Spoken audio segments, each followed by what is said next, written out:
ও मैंने किला ও গাড়ি লেকে। এখন আমি বের হব, তারপর আমি ঘুরতে যাব।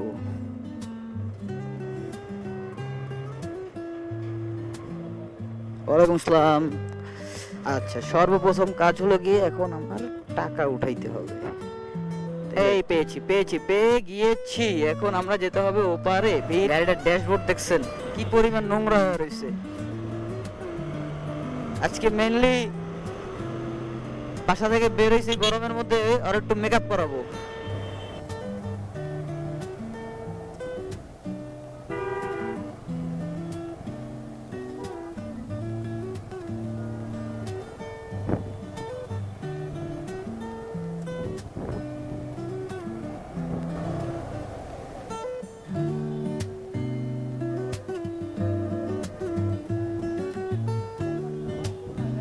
হ্যাঁ, এটা কি হইলো ভাই? একটাতেও নাই।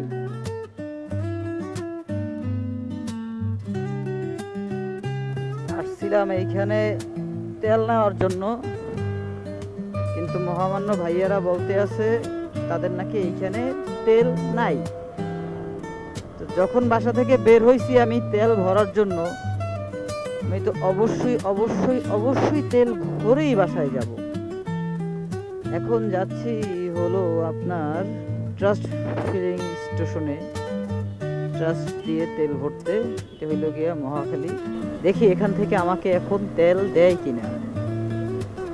বাইকার্সরা মোটরসাইকেল প্রবেশ, হ্যাঁ হ্যাঁ বাইকারদের তেল দিবে। মোটরসাইকেল প্রবেশ এখান থেকে, এখান থেকে, এখান থেকে। ও মাই গড, ফাকিং বিগ সিরিয়াল। যাই হোক, আচ্ছা আমরা এই পাশ থেকে ঘুরে ও পাশে গিয়ে তারপর ভিডিও অন করছি।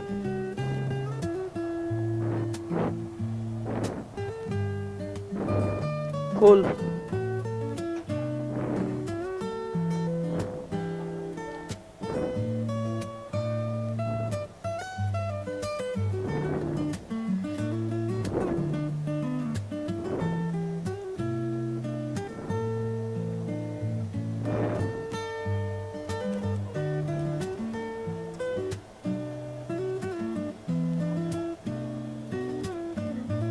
1000 দিয়ে দাও, 1000।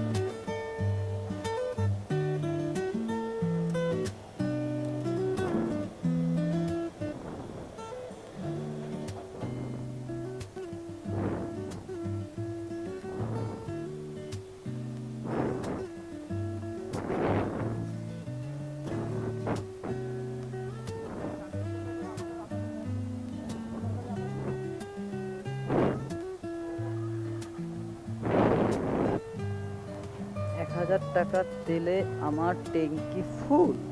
ওয়াও বাহ বাহ বাহ বাহ বাহ বাহ বাহ বাহ বাহ বাহ বাহ বাহ বাহ। এক্সপেকটেশন ছিল যে আপনার 1200-1300, মানে এভারেজে 1250, 1250 টাকা কি 1300 টাকার মতো তেল এটাই ঢুকবে, কিন্তু তেল ঢুকেছে অনলি 1000 টাকার। গাড়ির একটা মাত্র কাজ শেষ সবাই, কি সেটা হলো গিয়ে ফুয়েল লোড করা। ফুয়েল লোড করার কাজ শেষ, কিন্তু এখন আমাদের যেতে হবে ডানে, ঠেলে ঠুলে গুতিয়ে গাতিয়ে। আচ্ছা, এর পরের কাজ কি? এর পরের কাজ হলো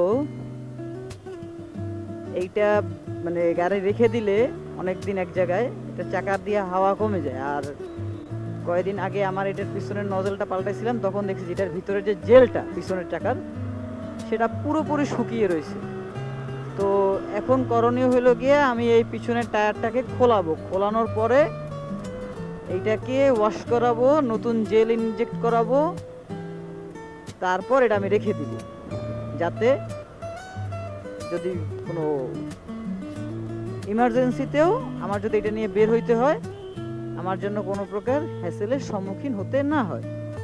তো এখানে নিয়ে আসার পরে ভাইয়া প্রথমে চাকাটা খুলবে, খোলার পর টায়ারটা খুলে দেন সুন্দর করে আগে রিমটাকে ওয়াশ করবে, ঠিক এইভাবে। দেন ওয়াশ করার পর টায়ারটা লাগিয়ে চাকাটা আবার ফিটিং করে দিবে। দেন ফিটিং করে দেওয়ার পর স্ক্রিনে দেওয়া যে জেলের ছবিটা, এই জেলটা আবার সুন্দর করে ঢুকিয়ে দেবে। সব কিছু শেষে এখন আমাদের বাইক ওয়াশের পালা। এরকম একটা নোংরা বাইক এখন ওয়াশ করবে। তারপর আমাদের সব কাজ শেষ। অবশেষে ওয়াশ করানো শেষ, মানে বাসা থেকে বাইরেছি সেই 12টা 25-এ, এখন 4টে বাজে। তো গাইস আজকের জন্য এই পর্যন্তই। পরবর্তী ভিডিও পর্যন্ত ভালো থাকবেন, সুস্থ থাকবেন, আমার জন্য দোয়া করবেন।